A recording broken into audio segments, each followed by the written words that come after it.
Hello students, आज हम आपको mathematics class 12 chapter 1 relation and function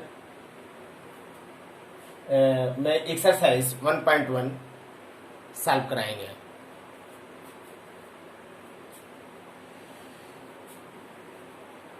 आओ चलते हैं आज की इस वीडियो में एक्सरसाइज 1.1 सॉल्व कराएंगे। इसके पहले वीडियो में हमने आपको रिलेशन से संबंधित सभी बेसिक नॉलेज हमने दिया, तो उसके बाद आज एक्सरसाइज 1.1 रिलेशन के जो क्वेश्चन है उसको सॉल्व कराएंगे। ठीक है, चलिए बच्चों देखिए फिर पहला क्वेश्चन।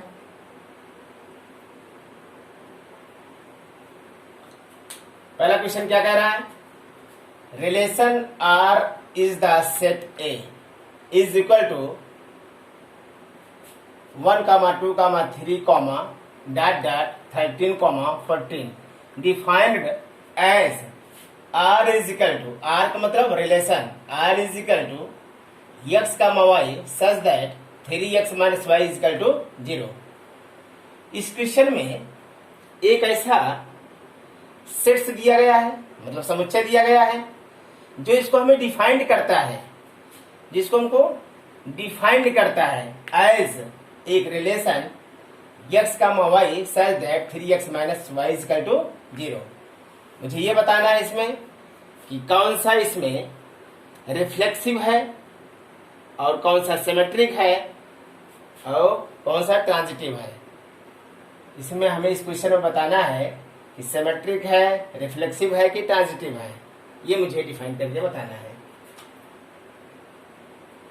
मान लीजिए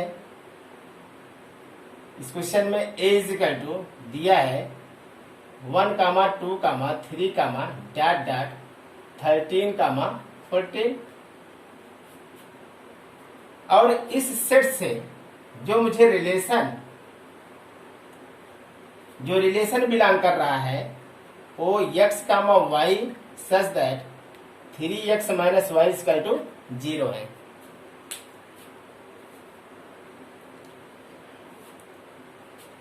इस सेट में जो ये रिलेशन बिलोंग कर रहा है, इस सेट में ये जो रिलेशन इसमें बिलोंग कर रहा है, अगर इस सेट के जो रिलेशन होंगे अगर इस कंडीशन में रखने पर अगर वो 0 के बराबर आ जाता है, अगर मान लो रिफ्लेक्सिव मतलब सतुल्य, सिमेट्रिक मतलब सममित, ट्रांजिटिव मतलब संक्रमक, इन तीनों को अगर इसमें सेटिस्फाई करा के अगर देखेंगे, अगर 0 के बराबर आ जाता है तो हमारा उसी हिसाब से संबंध कहलाएंगे। ये देखते हैं 3x minus y is equal to 0। इस कंडीशन के यहां पर इसको लिख लेते हैं। फिर ये जो हमारा रिलेशन R का जो पेयर है x, y के रूप है, तो मान लो x की वैल्यू ये सब 1, 2, 3, dot 13, 14 है। तो पहली बार x की वैल्यू 1 रखेंगे यहां पर, 3 into 1 minus y is equal to 0, तो 3 minus y is equal to 0, तो वाई इज इक्वल टू, ठीक, एक हमारा पेयर बन गया 1, जब x की वैल्यू यहां पर हम 1 रखेंगे तो 3 बन जा 3, तो y इज इक्वल टू क्या होगा 3।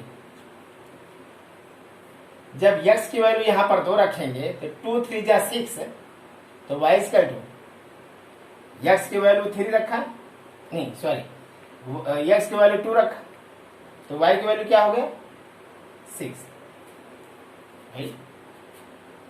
x की वैल्यू अगर यहां पर 3, 2 जा 6, तो y इज इक्वल टू 6, यहां पर ही होगा। अगर x की वैल्यू 3 रखते हैं, 3 into 3 minus y is equal to 0, तो y इज इक्वल टू 9। अगर तीसरी बार अगर x की वैल्यू 3 रखते हैं तो y की वैल्यू क्या आ रही है यहाँ पर 9।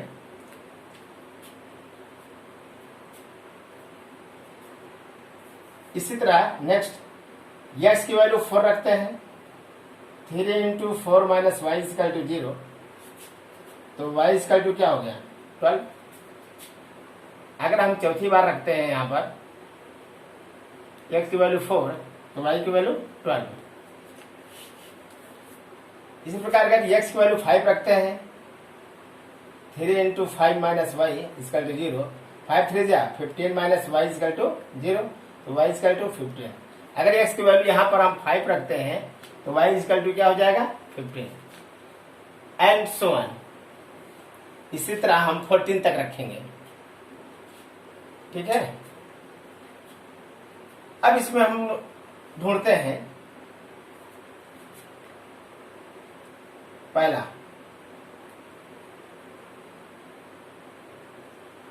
रिफ्लेक्सिव,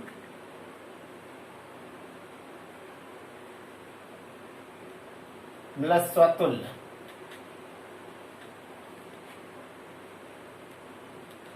संबंध पहले इसमें हम ये चेक करेंगे कि ये रिफ्लेक्सिव है या नहीं।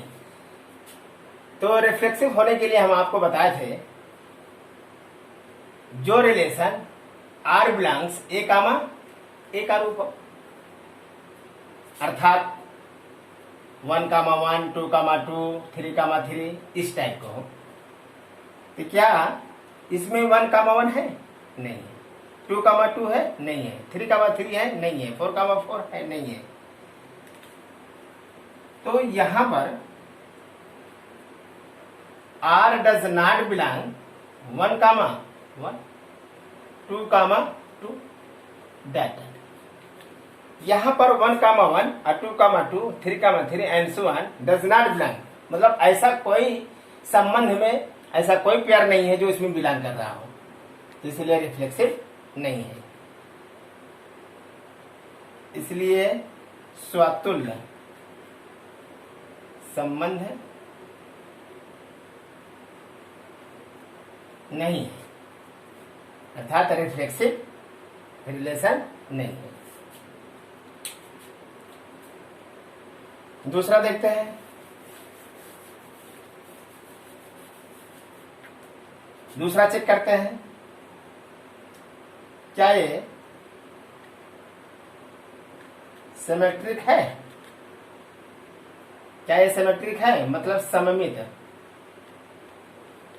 क्या ये सिमेट्रिक है, मतलब सममित है। सिमेट्रिक और सममित होने के लिए हमने बताया है R belongs A comma B और B कामा A। इसका फॉर्मूला बताया था हमने इसके पहले वाली वीडियो में। R belongs A comma B, B comma A। अगर A का संबंध B से है तो B का संबंध A से। अगर दोनों संबंध बराबर होते हैं तो वहां पर सिमेट्रिक सममित होता है। इसमें ढूंढिए, अगर 1 कामा 3 लेते हैं, 1 कामा R बिलोंग्स 1 कामा 3 लेते हैं, तो क्या 3 कामा 1 है? तो क्या 3 कामा 1 इसमें है कहीं? अगर 1 कामा 3 लेते हैं तो इसका जस्ट अपोजिट होना चाहिए, 3 कामा 1 भी आपको मिलना चाहिए। तो नहीं है तो डज नॉट बिलोंग, इसलिए सिमेट्रिक नहीं है।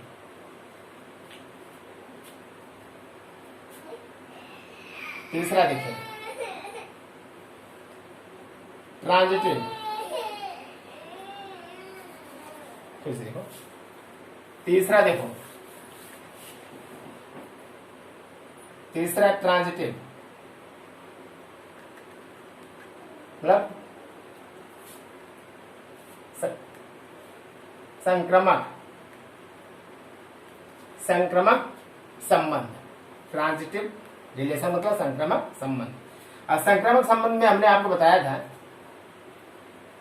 ऐसा रिलेशन, मतलब R बिलोंग्स X का Y, X का संबंध Y से है और Y का संबंध Z से है, तो X का संबंध Z से होना चाहिए। अगर X का संबंध Y है या X बराबर Y है और Y बराबर Z है तो X बराबर Z के बराबर होगा ही। तो इस तरह में इसमें से एक अगर कोई नंबर लेते हैं, चाहे इसको लीजिए, चाहे 2,6 लीजिए, चाहे 3,9, कोई एक पेयर लीजिए। अगर R बिलोंग्स 1,3 है, 1,3 है, तो 3,4 होना चाहिए, तो 1,4 भी होना चाहिए। अगर 1,3 लेते हैं तो 3,4 होना चाहिए, फिर 1,4 आना चाहिए। तो ऐसा इसके बाद ये दोनों पेयर नहीं है, इसलिए डज नॉट बिलोंग कर रहा है। इसलिए ये भी जो है ट्रांजिटिव संक्रमक नहीं है, इसलिए पहला क्वेश्चन आपका फिनिश हुआ। ये पहला ये क्वेश्चन आपका कंप्लीट हुआ। That's okay.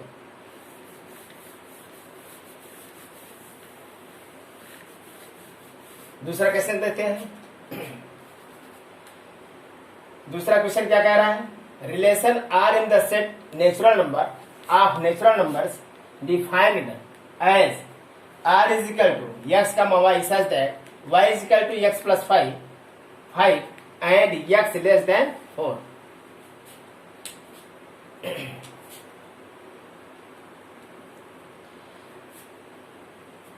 Relation R in the set, ऐसा समझिए जो नेचुरल नंबर को बिलोंग कर रहा है, जो नेचुरल नंबर को बिलोंग करेगा। Defined as relation R is equal to x का y such that y is equal to x plus 5 and x less than 4। एक ऐसा नेचुरल नंबर हम सेट लेंगे जिसमें एक्स लेस देन 4, जिसमें 4 से कम लेंगे, तो 1, 2, 3 तक नंबर लेंगे, मतलब 4 से कम। यहाँ पर आपको कंडीशन दे रखा है। और इस नेचुरल नंबर से एक ऐसा रिलेशन है जो एक्स का y such that y is equal to x plus 5। इस नेचुरल नंबर से जो हमारा रिलेशन का जो कंडीशन दिया गया है, जो इस नेचुरल नंबर से जो हमारा रिलेशन मतलब संबंध जो कंडीशन दे रखा है, इस तरह का है। इस पे आपको डिफाइन करना है कि ये स्वतुल्य है, सममित है, संक्रमक है संबंध। तो यहां पर देखें, अगर x की वैल्यू यहां पर 1 रखते हैं, x की वैल्यू 1 रखते हैं, तो 1, 5, 6, तो y की वैल्यू क्या हो जाएगी? 6। दूसरा जब नंबर यहां रखते हैं x की जगह पर, x के स्थान पर, तो 2 और 5 कितना हुआ? 7। जब x की वैल्यू 2 रखते हैं तो y की जगह कितना हो जाएगा? 7। अगर x के स्थान पर यहाँ 3 रखते हैं तो 5, 3, 8, तो 3 का मान 8। इस कंडीशन में हम पहला चेक करेंगे रिफ्लेक्सिव। क्या चेक करेंगे? रिफ्लेक्सिव रिलेशन, मतलब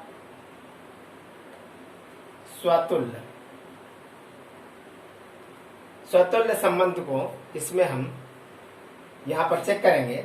और स्वतुल्य संबंध के लिए क्या होना चाहिए? रिलेशन आर बिलोंग्स ए कामा ए, अर्थात दोनों एलिमेंट्स वही होना चाहिए। क्या यहां पर कोई ऐसा पेयर दिख रहा है जहां पर दोनों एलिमेंट्स वही हो? 1,1 हो, 2,2 हो, 3,3 हो, 4,4 हो? क्या ऐसा पेयर कहीं इसमें दिख रहा है? नहीं दिख रहा है। तो यहां पर लिखेंगे R does not belongs 1,1, 2,2 and so on, इसलिए नहीं। ठीक है। दूसरा देखिए, इसमें दूसरा आपको चेक करके बताना है।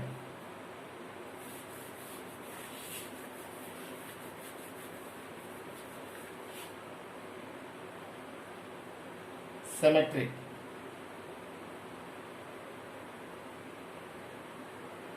सिमेट्रिक रिलेशन मतलब सममित संबंध। सममित संबंध होने के लिए या सिमेट्रिक रिलेशन होने के लिए हमने क्या बताया था? ऐसा रिलेशन जो बिलोंग करे ए कामा बी और बी कामा ए कामा बी हो तो बी कामा ए हो, मतलब ए का संबंध बी से हो तो बी का संबंध ए से हो। तो क्या इस टाइप का यहां पर कोई ऐसा पेयर मिल रहा है? क्योंकि आर बिलोंग करे अगर मान लो कोई एक पेयर हम लेते हैं 1,6 तो 6,1 कहीं है। अगर 1,6 लेते हैं 6,1 है। अगर 2,7 लेते हैं तो 7,2 कहीं है, नहीं है। ये डज नॉट बिलोंग यहां लिखेंगे सममित नहीं है। That's okay. बात समझ में आ रही है बेटा? चलो तीसरा देखिए। इसी का तीसरा चेक करते हैं, ट्रांजिटिव।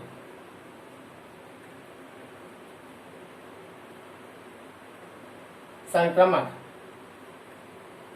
ट्रांजिटिव मतलब संक्रमण के लिए हमने क्या बताया है? ऐसा रिलेशन जो बिलोंग करे यक्स का संबंध वाई से है, वाई का संबंध जेड से है, यक्स का संबंध जेड से होना चाहिए। या इस तरह हम बोल सकते हैं यक्स वाई के बराबर है, वाई जेड के बराबर है, तो यक्स जेड के इक्वल होगा ही, बराबर होगा ही। इस कंडीशन में अगर कोई एक पेयर हम लेते हैं, पहला मान लो आर बिलोंग्स